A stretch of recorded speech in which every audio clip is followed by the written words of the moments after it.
Saudara-saudariku yang terkasih, selamat pagi.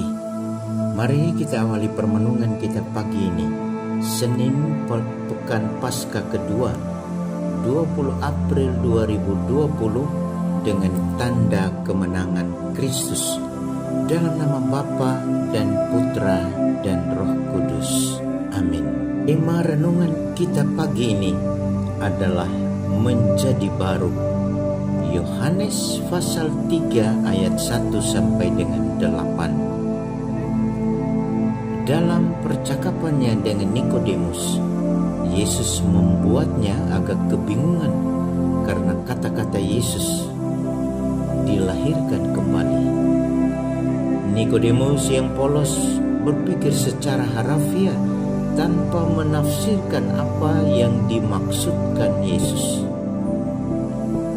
Bagaimanakah mungkin seorang dilahirkan kalau ia sudah tua? Tanya Nikodemus kepada Yesus. Yohanes pasal 3 ayat 4. Sebuah pertanyaan yang polos tanpa pretensi, karena Yesus banyak kali berbicara dengan kata dan kalimat simbolik, sehingga harus ditafsir dan didalami.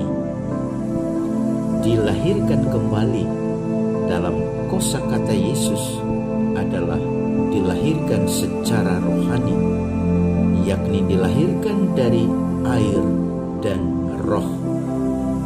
Dengan kata lain, jika mau masuk surga atau kerajaan Allah, seseorang harus dibersihkan dari dosa dan hidup dalam roh.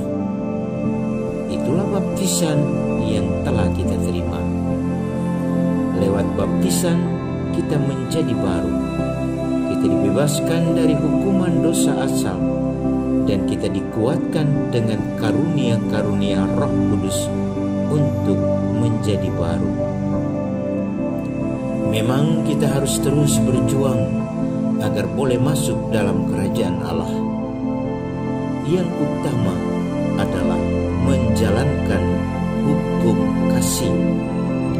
Karena karunia apapun yang kita terima dari Roh Kudus dapat menjadi jaminan bagi kita untuk masuk dalam kerajaan Allah jika ada kekuatan kasih yang menjadi dasarnya.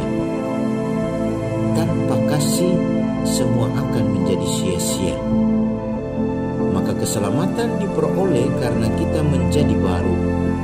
Baru dalam cara bertindak kita, baru dalam cara menghidupi hidup kita. Artinya tidak lagi mengandalkan kemampuan dan kekuatan sendiri, melainkan melibatkan Tuhan dalam setiap perjuangan hidup kita. Sebab tanpa Tuhan kita tidak akan mampu menjadi baru. Kita bercermin pada Sang Sabda yang mengatakan, jika seorang tidak dilahirkan kembali, ia tidak dapat melihat kerajaan Allah. Yohanes pasal 3 ayat 3. Kepandaian dan kehebatan kita tidak dengan sendirinya mengubah kita, tetapi juga kemampuan untuk memberi sedikit ruang dalam hati kita untuk didiami Roh Kudus. Salam Kornovum, hati baru. Dia yang selalu memampukan kita untuk menjadi baru, senantiasa memberkati kita semua dalam nama Bapa dan Putra dan Roh Kudus. Amin.